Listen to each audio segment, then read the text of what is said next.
Nesse vídeo aqui a gente vai estudar alguns princípios básicos da linguagem audiovisual.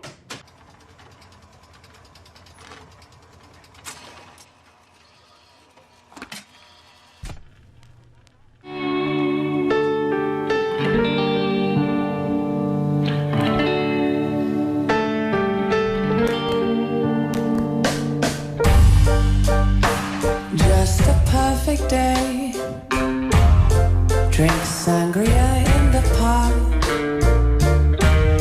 And then later, when it gets dark, we go home.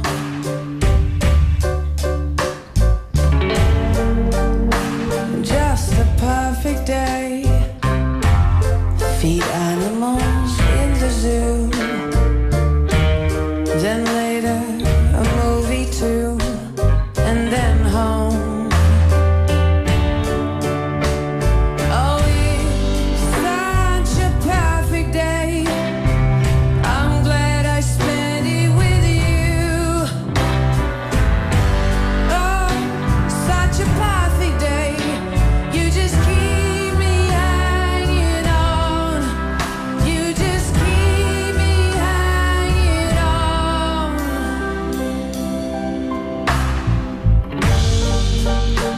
Just a perfect day.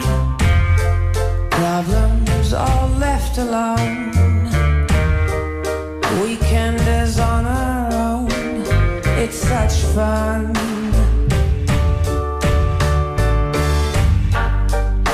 Just a perfect day. You made me forget myself. I thought I was someone else, someone good. Oh, it's such a perfect day. I'm glad I spent it with you. Oh, such a perfect day. You just keep me hanging on. You just keep me hanging on.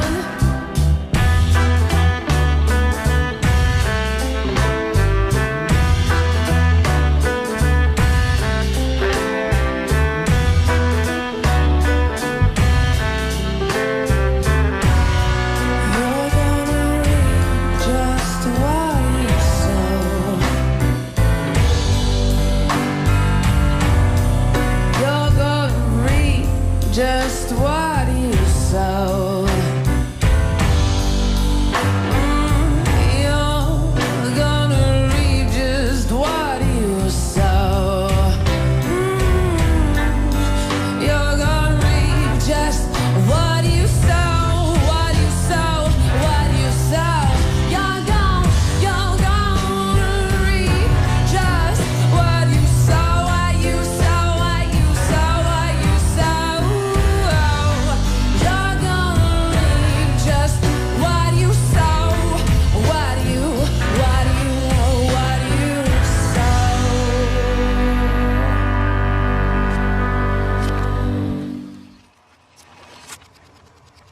Vamos começar estudando a questão de quadros por segundo. O vídeo nada mais é do que uma sucessão de fotos numa velocidade que gera a ilusão de movimento. As primeiras câmeras de cinema, elas filmavam em média ali a 16 fotos por segundo, tiravam 16 fotos por segundo. Para a época, aquilo já era uma revolução, mas foi só algumas décadas mais tarde que criaram uma câmera que filmasse a 24 fotos por segundo, gerando uma ilusão de movimento mais realista. Depois, com a televisão, a gente teve em alguns países uma adaptação para 30 quadros por segundo. E esses 30 quadros por segundo tinha também muito a ver com a frequência elétrica, a frequência na qual era transmitida a eletricidade nesses países. Por exemplo, aqui no Brasil a gente tem uma frequência de 60 Hz. E aí, para adaptar, a gente tem aqui um sistema de 30 quadros por segundo. Então é por isso que quando a gente assiste aqueles filmes bem antigos, a impressão que dá é que os movimentos estão mais acelerados. É porque na hora da gente converter, pegar uma imagem, um vídeo que foi feito a 16 quadros por segundo, e quando a gente exibe ele a 24 quadros por segundo ou a 30 quadros por segundo, ele fica acelerado mesmo. Dá essa impressão de que as pessoas andavam mais rápido, por exemplo, né? Depois, com a evolução das câmeras, principalmente as digitais, mas não só as digitais, né? A gente começa a ter uma cadência maior de quadros por segundo. Teve aquele filme O Hobbit, né? Foi a primeira vez que foi lançado um filme no cinema a 48 quadros por segundo, gerando uma ilusão de movimento mais realista ainda. You'll have a tale or two to tell when you come back. Can you promise that I will come back? Uma quantidade maior do que 30 quadros por segundo é muitas vezes usada para fazer efeitos de câmera lenta, o slow motion, por exemplo. Então, se a gente filma em 60 quadros por segundo ou em 120 quadros por segundo, a gente tem a possibilidade de estender, de esticar, né, esse tempo, deixar o que foi gravado em 1 segundo durar 3 segundos, por exemplo, e ter uma fluidez de movimento na câmera lenta. Se a gente faz isso gravado a 30 quadros por segundo, a gente vai ver nitidamente uma foto passando para outra.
O filme geralmente é composto por plano, cena e sequência.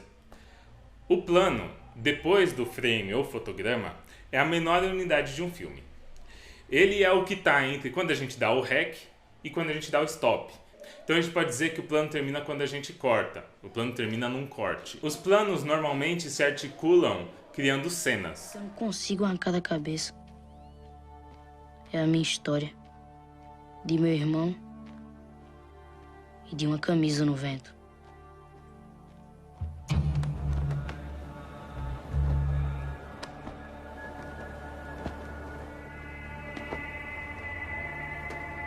O sangue começou a amarelar. A cena é uma unidade lógica do filme. Geralmente ela trata de um assunto, de um acontecimento dentro de um certo local ou tempo. Por exemplo, pessoas conversando numa cozinha. As cenas muitas vezes são compostas por vários planos. Então, por exemplo, uma cena de pessoas conversando numa cozinha, a gente tem ali um plano com as pessoas aparecendo, as duas pessoas, depois um plano de cada pessoa. Maybe when you have children of your own who need braces and you can't afford them because half of your husband's paycheck goes to the federal government, you'll regret that. My husband's paycheck? Oh. Oh. Anyway, I'm not gonna squeeze one out till I'm like 30. As sequências geralmente são conjuntos de cenas que têm ligação entre si.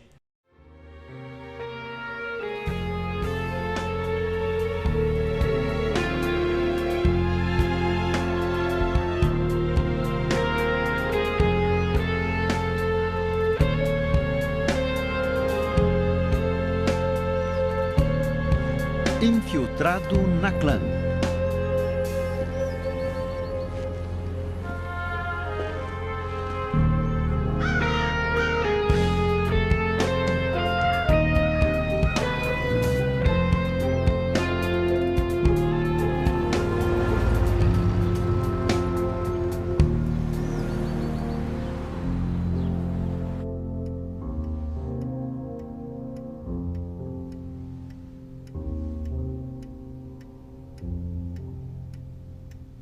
Por que não foi convocado para o Vietnã? Eu fiz faculdade, senhor. O que você acha do Vietnã? Eu não sei ao certo, senhor. Você se chamaria de mulherengo? De forma alguma, senhor. Você frequenta boates? Não, senhor. Você bebe? Só em ocasiões especiais, senhor. Já usou alguma droga antes? Só as prescritas pelo meu médico, senhor. Isso é meio raro para um jovem negro descolado como você. É verdade. Mas meu pai foi militar e ele e minha mãe me criaram muito bem, senhor. Como se dá com as pessoas, normalmente? Bom, se elas me tratam bem, eu as trato bem. Como eu disse, eu fui muito bem criado, senhor. E, por acaso, você já teve alguma... Faria o que se outro policial te chamasse de crioulo? Ou pior? Isso pode acontecer? Merda.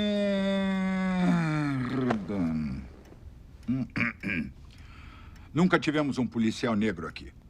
Se for aceito, você vai acabar sendo o nosso Jack Robinson da delegacia de Colorado Springs. E se souber alguma coisa sobre o Jack Robinson, você sabe que ele foi bastante insultado por colegas, torcedores, outros times e pela mídia. Eu conheço a história do Jack Roosevelt Robinson, senhor. Ótimo. Então, sabendo disso, se alguém te chamar de crioulo, você vai dar a outra face? Se precisar, é claro que sim. Eu vou. Rapaz, o prefeito, o delegado e eu achamos que você pode ser o homem que vai mudar as coisas por aqui. O delegado vai pôr a mão no fogo por você. Eu vou te dar suporte. Mas eu não posso fazer muito. O maior trabalho vai ser seu. De mais ninguém. Agradeço a oportunidade, senhores. Agora a gente vai ver alguns possíveis enquadramentos, tipos de planos que são comumente usados no audiovisual. O grande plano geral. O grande plano geral é um tipo de enquadramento que mostra um ambiente muito amplo e muito grande.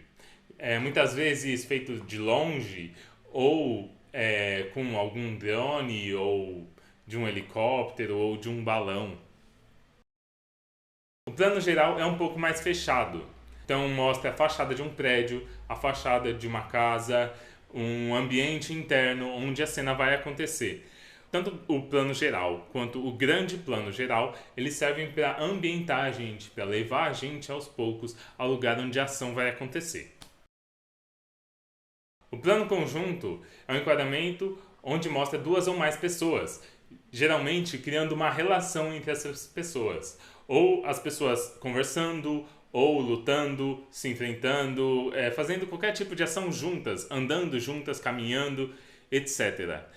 O plano inteiro, em alguns casos é chamado também de plano aberto, é quando a gente mostra um personagem de corpo inteiro.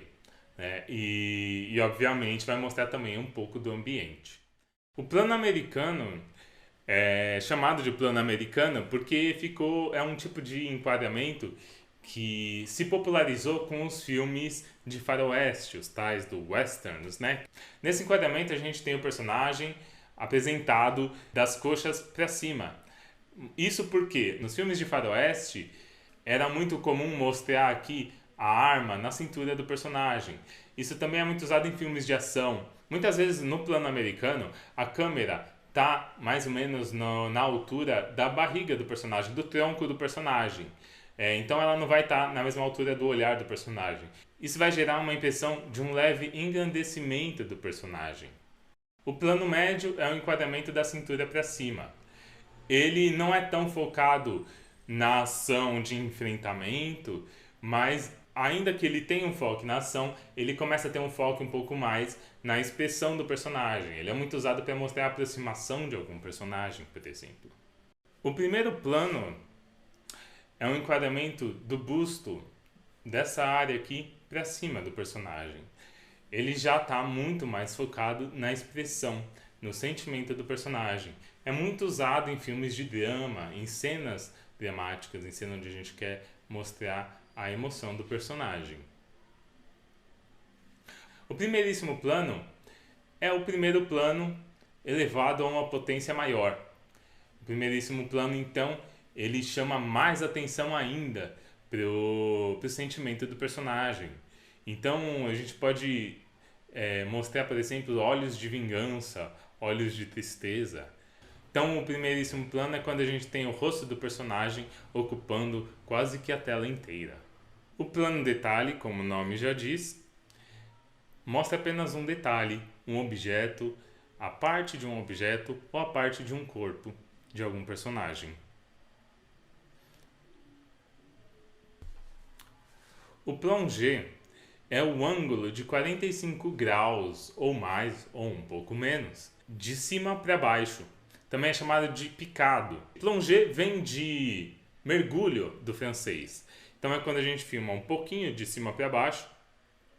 Isso muitas vezes é usado para dar a sensação de diminuição do personagem, uma leve ou sutil diminuição do personagem.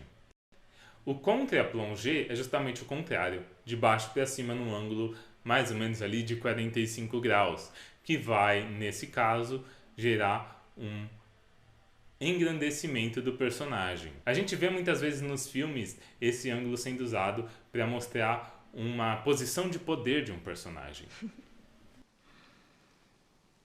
Silly Caucasian girl likes to play with samurai swords. O plano zenith ou zenital, ele é filmado totalmente de cima para baixo, no ângulo de 90 graus. Pode ter muitos usos, mas um uso que é frequente é para dar uma sensação de onisciência para o espectador. Ou também quando os personagens estão contemplando o céu.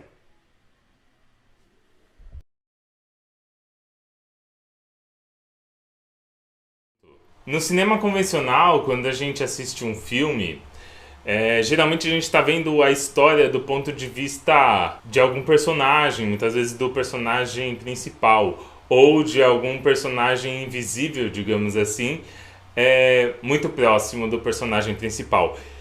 Então, os enquadramentos, a trilha sonora, os cortes, são feitos de forma para a gente ter uma certa empatia com esse personagem. Dois tipos de enquadramento muito usados para gerar esse efeito são a câmera subjetiva. Na câmera subjetiva, a gente vê então pelos olhos do personagem. A câmera então é colocada na altura do olhar do personagem. Essa câmera, na verdade, então ela pode ter vários enquadramentos diferentes, né? Ela pode enquadrar um plano geral, se o personagem está olhando o horizonte, pode enquadrar um plano conjunto, se o personagem está olhando mais de um personagem. Então, o que vai diferenciar a câmera subjetiva é o contexto, é a câmera ser os olhos do personagem. O outro tipo de enquadramento que é muito usado para gerar empatia é o over the shoulder, que significa sobre o ombro, né? Então é a câmera do lado do personagem, atrás do personagem, sobre o ombro dele. Então ela mostra o que o personagem está vendo, mas também mostra o personagem. Então a gente não está olhando pelos olhos do personagem, mas a gente está vendo praticamente tudo o que ele está vendo. Essa câmera é muito usada em cenas de diálogos, por exemplo. E o que a gente enquadra, além do personagem, diz muito também sobre o que o personagem vê. O uso dos diferentes tipos de plano pode ser combinados num plano sequência. Ou seja, plano sequência é quando a gente filma uma cena inteira ou uma sequência sem nenhum corte. Muitas vezes a gente alterna entre os planos durante o plano sequência. Então o plano sequência ele exige um planejamento e também uma sincronia muito bem feita. De forma que a gente tem que fazer tudo num take só. Se a gente erra, a gente tem que começar de novo. Então o plano sequência, apesar de ser feito numa tomada só, ele costuma dar mais trabalho do que a gente fazer vários planos separados. A receita cultural do marido da família cuida da rotina. Só mesmo rejeita bem conhecida receita. Quem não sem dores aceita que tudo deve mudar. Que um homem não te define, sua casa não te define, sua carne não te define.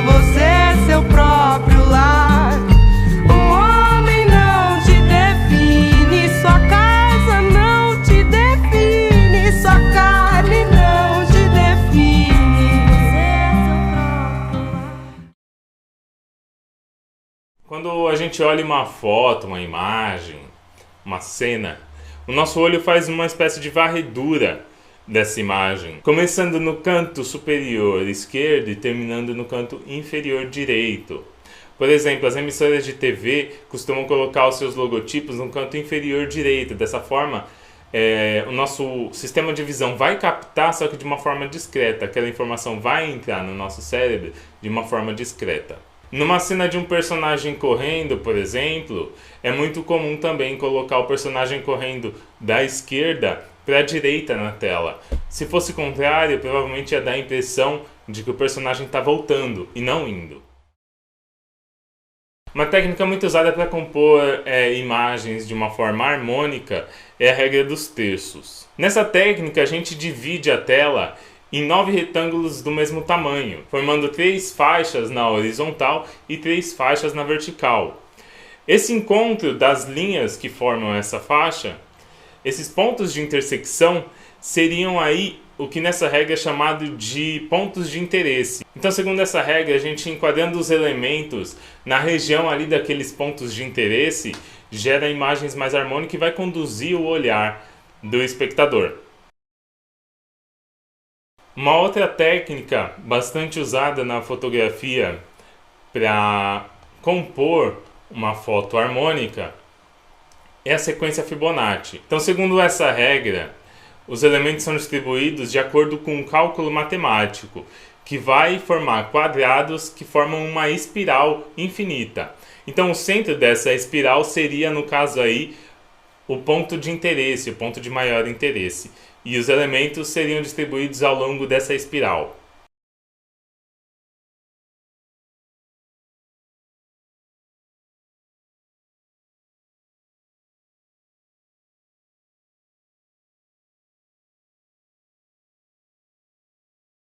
Uma forma simples de usar a proporção áurea para fotografar com o celular é usar alguns aplicativos que facilitam nesse processo. Essas regras elas ajudam a gente a compor belos enquadramentos mais harmônicos. Mas um fotógrafo profissional, um cineasta profissional, não vai ficar encaixando a imagem dentro dessas guias toda vez que vai fotografar, que vai filmar. Então é importante a gente entender as regras, se acostumar com esse funcionamento, mas também é importante a gente saber quando é necessário a gente quebrar essas regras também.